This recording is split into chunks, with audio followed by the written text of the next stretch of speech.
Hello and welcome back to another episode of the White Sox March to October. And we've got a really big situation we're going to be hopping into for early in the season here in year 3. Because our brand new ace that we signed in the offseason, Zach Gallen, has a chance to throw a no-hitter today. And also if he succeeds, he gets that performance boost. Hopefully a 3+. That's what he'll get if we can finish this no-hitter. So that would set him on fire for the rest of the season. And he's having a pretty good start to his White Sox career. 3.14 ERA is real nice. He's striking out a lot of hitters. So if he's already doing this good through his first 4 starts, imagine what he'll be doing if we get a 3+ with him and finish this no-hitter. Going into things though, we're only a half game up on the Tigers. So I mean, we're probably going to be a game and a half up after this one. And I know it's early on, but you know, we are the clear favorites to win the division. So the sooner we can start putting some distance between ourselves and the rest of these teams, the better. And I would assume that this is just a no-hitter situation, although it says he has no walks allowed, so we're gonna have to look into it. But if it is just a no-hitter, okay, no, we have an error on the board. That's where it's not the perfect game. So since it's not a perfect game, and since we have such a big lead, the strategy when it's this kind of situation is just throw a lot of pitches out of the zone, a lot of pitches that aren't really hittable if they're swung at. It doesn't matter if we walk a couple batters here and there because we're not going for the perfect game. Look at how much energy he has left. 53 pitches. So that makes it even more so that we're just going to be throwing nothing but junk, because if we can get people to swing at pitches like that, maybe miss, make weak contact, that'll be probably the best way to not give up a hit. And there we go. There it is right there. That is exactly what I'm talking about. It seems like we're facing the minimum too. I didn't realize that, but that was the #1 hitter leading off the 7th inning. Okay, and now we've got an 0-2 count without throwing anything but junk. Can we pick up the strikeout on a knuckle curve? We can. This is off to a nice start. We don't want to get too ahead of ourselves here. Still need 7 outs to go, but this is going pretty well. Okay, yeah, Riley Green's going to be patient. That's fine. I'm not going to give in. I'm not going to give him a meatball just to try and get one over the plate because we're not worried. Okay, well, I don't know what we're chasing there on a 3-0 count, but I'll take it. Keep facing the minimum then. Don't issue a walk. Sure. Well, man, that really could not have gone much better.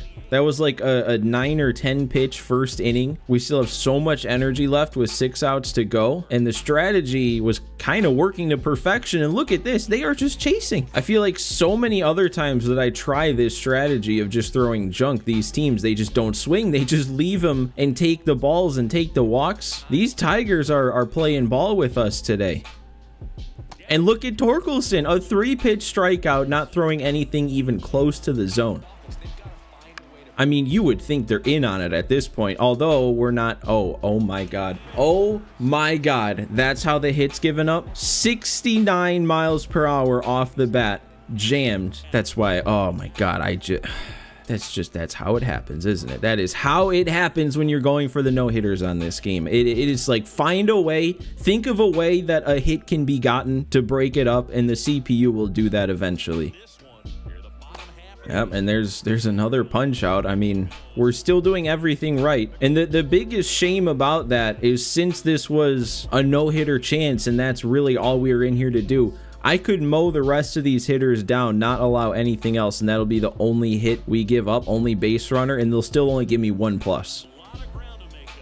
I mean, just look at how Zach Gallen's throwing here, man. That is such a shame that he had to give up a hit like that, because he is being just dominant right now. Okay, well, that one's not anything special. That was Javi up at the plate. We gotta have somebody there, right? Hayes? Okay. I mean, I guess it doesn't matter at this point. We've already given up our weak hit. One more, though, and we can finish off this complete game shutout, which you'd think, with all these strikeouts, only the 1 hit allowed, and it being a complete game shutout, you'd think we should be in line for a 2+. And I really hope somehow, some way, they did change the way that they calculate things and give me a 2+. Because if there was ever a performance that still deserved a 2, it's this one. And there we go. Let's wrap it up with one more. I think that was 13 punch outs. That might legitimately be the most dominant outing I've ever felt like I've had.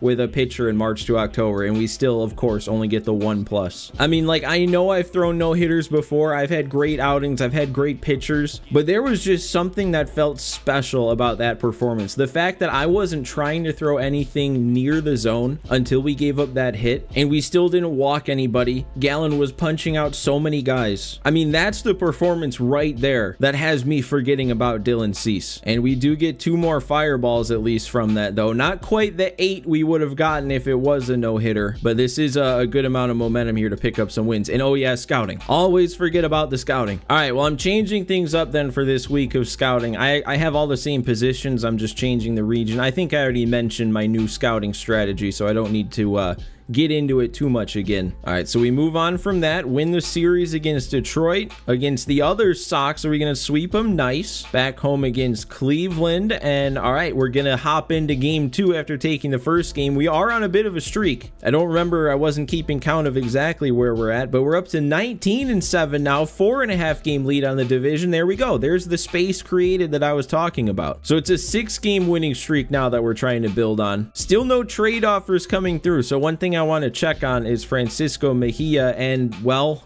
this is it's looking like this is the exact reason that I was right to be worried about him being the only catcher. We're on a streak. Our team as a whole is on fire, and Francisco Mejia is sitting here with the snowflake symbol next to his name. His stats are dropping. He's only batting .217, and I have to assume this is solely down to the fact that he doesn't get any off days behind the plate because the CPU decided we don't need a backup catcher. I mean, I guess it is March to October. There's no injuries, so we can just throw him back there every day without having to worry about him missing time. He's just not going to be quite as productive as he otherwise could be. So I guess let's just hop into this next one, see if we maybe get a trade popping up after this. And I guess our focus should be on actually winning the game though, because we only have a 1-run lead. Looks like Clay Holmes is already in the game. We can probably take him out because it's the start of a new inning. I don't know if I want to though. And let's see where our 2 runs came from. It's 2 solo shots. It's Vaughn and it's Vlad. And this is good to see. Jake Eater was 6 1/3, only the 1 run allowed. 6 walks isn't great to see to only 1 strikeout, but at least he limited the damage. And yeah, let's see what we can do then with Clay Holmes, because he's actually kind of off to a rough start on the season. At least going into today's episode, when I was looking at some stats before I started recording, he had like a 7.20 ERA. So if we can leave him in, pick him up a few extra outs without giving up a run, that might help that.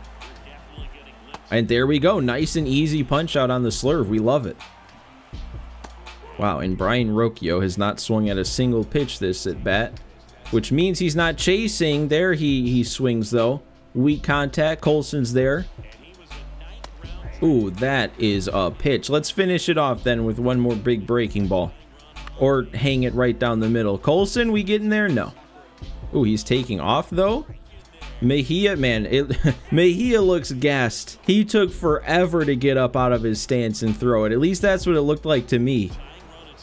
There we go, and we get the punch out. Good sinker, good inning from Clay Holmes. We'll have Crochet to close it out, but I'd like some more insurance. Oh yeah, I guess one thing I forgot to mention that I'm just now realizing looking at my lineup screen out there. But going into today's episode, I moved Colson Montgomery out of the leadoff spot. He clearly wasn't doing as good as a leadoff hitter as I had hoped. So I moved him down a little bit against righties. Hopefully that'll get his numbers back up. And is that staying fair? I think it might. Oh, it's really not. 2.2 feet away. Oh, that one's that one's not gonna go foul. Oh my god, that was 3 hanging curveballs in a row, and Duran almost hit 2 of them out. I mean, there's our insurance. 1 batter is all it took to get that extra run, bring it to a 2-run lead, which is a massive difference. All right, and we'll get something going with Mejia too, even if we don't have to swing the bat with him. We've made Karinchak throw 14 pitches to 2 batters, and he has nothing to show for it yet. Oh, and well, that's gonna ruin that. Such a good start to the inning, and then 1 pitch to ground into a double play. Oh, I think I dropped the PCI too far. Yep, that's that spot for me that's a little tough to get to sometimes. But hey, we added on with Duran. 2 runs should be enough for Crochet to get the job done. So here he is. Look at him. Look at him stretching out. Okay, well, he's not swinging and missing. We've been at an 0-2 count now for way too long. This is about to be the 6th pitch. And Okay, no, we're good. That isn't damage. It's just that is hit way better than I would have wanted it to be hit. I didn't realize when I was warming him up that Crochet didn't have 100% full energy going into this outing, but I didn't think it'd be an issue. There we go. That's more like it. 3 pitches, get the chase on the slider. And Vlad isn't going to make the play. I feel like that's kind of a long time coming. We haven't really had much trouble with Vlad playing first. And that's a fly ball to right. Fletcher's there. That's going to end the game. No harm on the Vlad error. That's a nice little win. I mean, we're not going to get much out of it, but it had to be done. Oh, I completely spaced out there, but I think that was 2 more fireballs that we added on. So hopefully this winning streak will stay alive after we scout more people. All right, I'm just changing up the region again on center fielders and left fielders, and then we'll let those central relief pitchers cook for 1 more week. And let's see if we can continue. Oh, we can't continue the winning streak. We lose immediately. New streak though. Nope, not quite. And here's our first trade.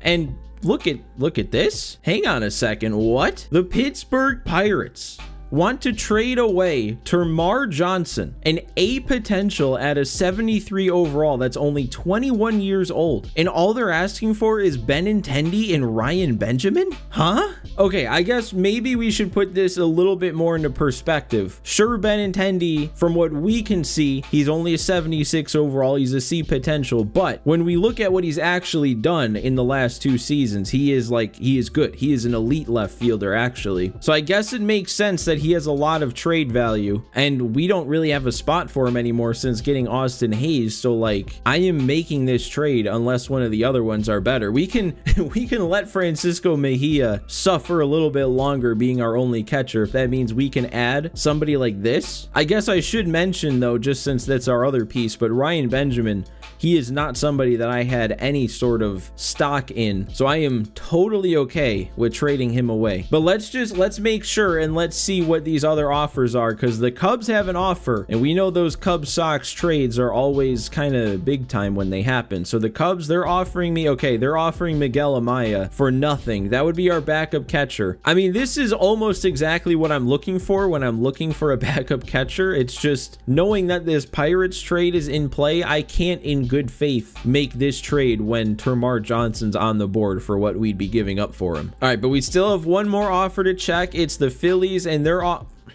okay, no, we're not doing this one. I saw Aiden Miller, but then I look at what they want from me, and that is definitely a much higher asking price for, honestly, probably a worse prospect. They're the same age. He's 5 less overall. And then obviously on our side, we're offering 2 of our better draft picks from the last draft. Like, I'm actually excited about both of these guys. Jimmy Hernandez here, he's already gone up a little bit. So yeah, I don't want to get rid of him. I don't want to get rid of Joel Rosales either, because he was actually kind of a later round pick that I think also has a mid to high B potential. But that's fine, because Aiden Miller is not as good as Termarr Johnson, and we have a chance to get Termarr Johnson for less. This is insane. I mean, this might be almost as crazy of a trade as getting Vlad was back in season 1. He's on the big league squad over there in Pittsburgh, so he'll probably stay on our MLB roster and just replace the Benintendi spot. I think ideally I wouldn't want him there. I'd want him down in the minors getting a little bit more reps, because we still don't really have a spot for him. And I guess the only slight negative, very slight negative, is we traded for Colin Houck last year, who was a good B potential young second baseman, and he's pretty much just about to be upstaged as soon as we accept this one. But hey, you can never have too many prospects. Who knows when we might have to trade 1 or 2 of them away to add a piece for the current season.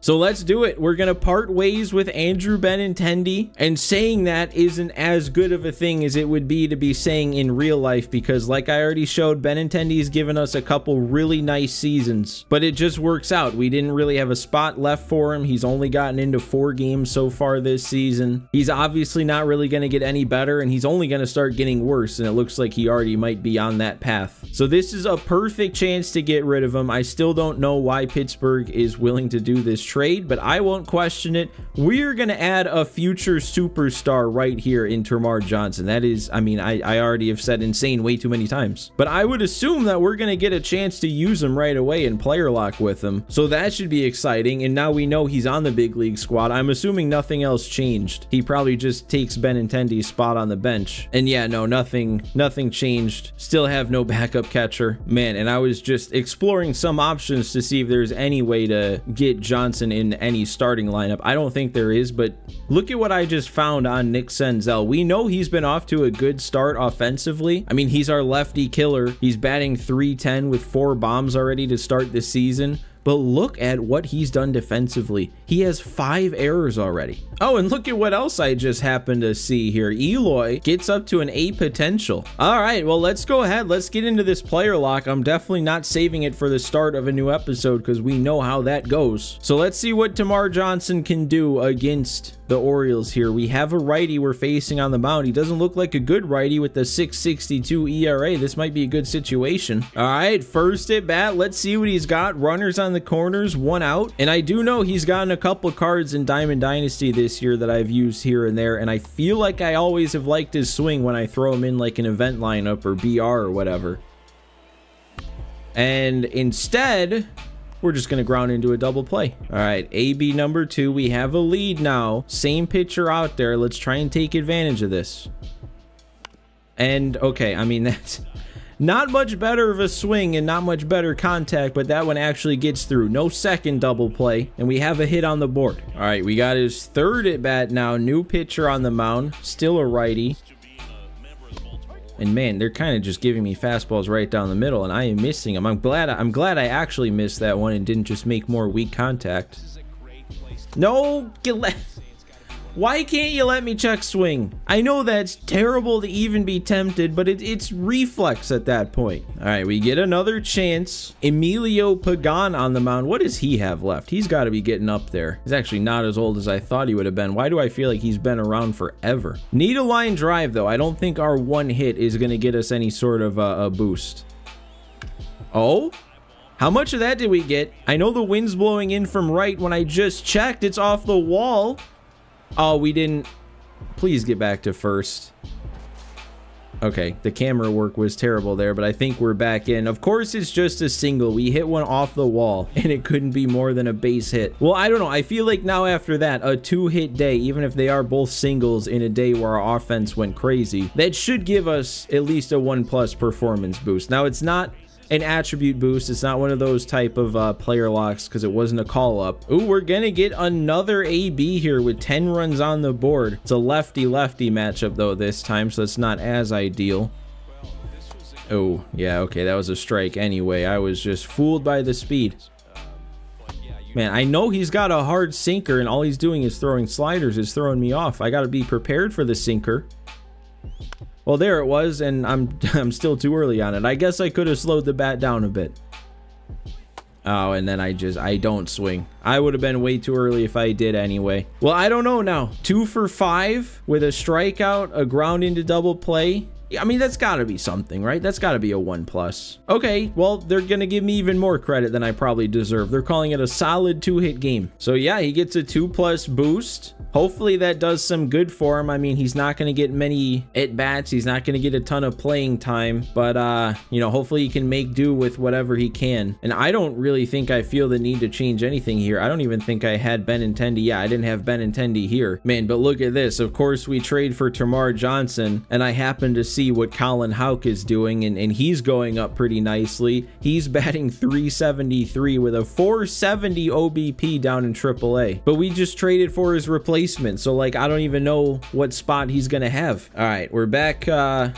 Okay, well, I was gonna say we're back simming, but we just immediately went back to scouting now. All right, well, I'm changing both of our position player scouts now to look at right fielders from different regions, and then now we're just gonna scout some relievers internationally. I'm liking how scouting is going. I feel like I've gotten a lot done, and we're only 4 weeks in. So let's see how this simming then finishes out. We sweep the Orioles, division rival series against the Twins, and we're on the verge of sweeping them. And what do we have here? A fast fast track. I mean, there is no reason to decline it when he's the only one, even though this isn't one that I'm like super excited about. I recognize this name. I feel like he might have been coming up with the A's at one point. Guess he just never panned out, but I guess this will be his chance to change that. 26 years old, C potential, 64 overall. He's got a solid base fielding and speed wise, actually. So if we do succeed here, get that contact coming up a bunch, overall might jump to, it could jump up to a 70. You never know. He might be worth a shot. So let's go ahead, accept that. We'll have a fast track with Lazaro Armenteros. And now I'm about to say the dreaded words of that'll be a great way to start the next episode. So we finished today at a 27-10 record, 5.5 games up on the division lead. I'd say we did pretty good work today. And I don't know, this episode might be a little bit on the shorter side, but honestly, I'm kind of about to be out of town for about a week. So my plan is to load up on some March to October recordings so I can still have some videos coming out while I'm gone. And I guess that's also a reason not to worry about waiting until the start of the next episode for this player lot, because I'm pretty much going to be playing it right away here. But you guys will have to wait for the next episode. So be sure that you're subscribed to the channel so you can come back for that one. But yeah, guys, thanks for watching. Thanks for hanging out with me today,